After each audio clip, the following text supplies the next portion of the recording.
জন্মের ৫ বছর পরে গলায় পরিয়ে দেওয়া হয় লোহার বেড়ি। প্রতি বছর বাড়তে থাকে এই বেড়ির ওজন। দীর্ঘ ২১ বছর পরে থাকতে হয় এই লোহার রিং।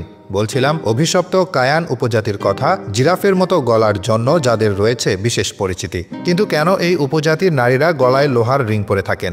কোন কারণ লুকিয়ে আছে তাদের এমন অভিশপ্ত জীবনের পেছনে? আমাদের নীল গ্রহের ৫,০০০-এরও বেশি আদিবাসী জাতি রয়েছে। গায়ের রঙের মাঝে মিল থাকলেও স্বভাব বৈশিষ্ট্য তাদের মাঝে রয়েছে বিস্তর পার্থক্য।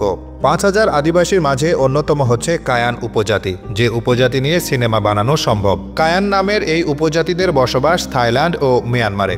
সভ্যতার শুরু থেকে সারা পৃথিবীর বিভিন্ন গোষ্ঠী তাদের দেহে কৃত্রিমভাবে কিছু পরিবর্তন এনে অন্য গোষ্ঠীর চেয়ে আলাদা হতে চেয়েছে। কখনো শৈল্পিক ভাবনা থেকে, কখনো ধর্মীয় বিশ্বাস থেকে, কখনো সম্প্রদায়ের প্রতীক হিসেবে, কখনো বা সৌন্দর্য বৃদ্ধির জন্য, কখনো আবার সমাজ বাধ্য করেছে আল্লাহর দেওয়া দেহে পরিবর্তন আনতে।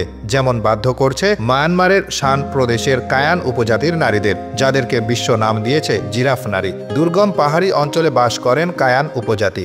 প্রাচীনকাল থেকেই তাদের লড়াকু মনোভাব ও নিষ্ঠুরতার কথা বিভিন্ন মনীষী লিখে গিয়েছেন। কায়ানরা নিজেদের মধ্যে থাকতে পছন্দ করে।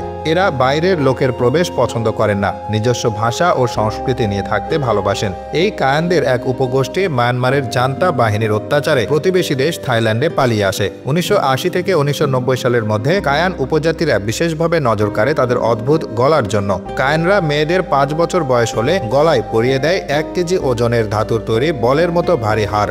৮ বছর বয়সে ১ কেজি থেকে বাড়িয়ে ২ কেজি এবং ১২ বছর বয়সে ২ কেজি থেকে বাড়িয়ে ৩ কেজি রিং পরানো হয়। বলয়ের সংখ্যা বাড়তে থাকে মেয়েদের বয়সের সাথে।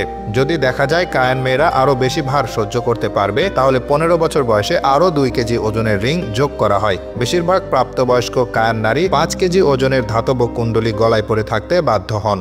তবে কোনো কোনো কায়ান নারীকে ১০ কেজি ওজনের রিংও পরে থাকতে দেখা যায়। যিনি যত বেশি ওজনের রিং গলায় পরবেন, সমাজ তাকে তত মর্যাদা সম্পন্ন নারী বলে গণ্য করবে। ফলে যন্ত্রণার বিনিময়ে সম্মান কিনতে রাজি হয়ে যান অনেক কায়ান নারী।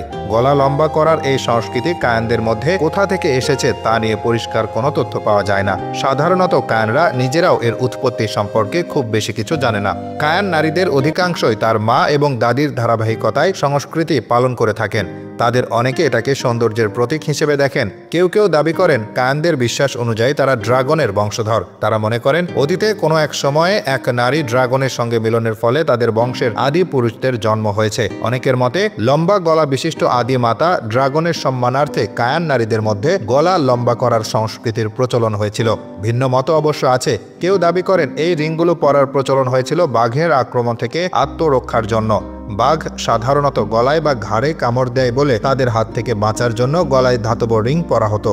আবার কারো মতে প্রাচীনকালে গলায় রিং পরিয়ে মেয়েদেরকে আকর্ষণীয় করে রাখা হতো, যেন তারা পার্শ্ববর্তী গোত্রের পুরুষদের নজরে না পড়ে। অবশ্য পরবর্তীতে এই রিং পরাটাই সৌন্দর্যের প্রতীক হয়ে দাঁড়িয়েছিল। তবে এই রিং একসময় সৌন্দর্যে পরিণত হলেও এখন তা অভিশাপে পরিণত হয়েছে। শারীরিক জটিলতার পাশাপাশি এই রিংয়ের কারণে চলতে ফিরতেও পারেন না কায়ান নারীরা। কায়ান নারীদের শত শত বছরের এই ঐতিহ্য এখন প্রায় বিলুপ্তির পথে।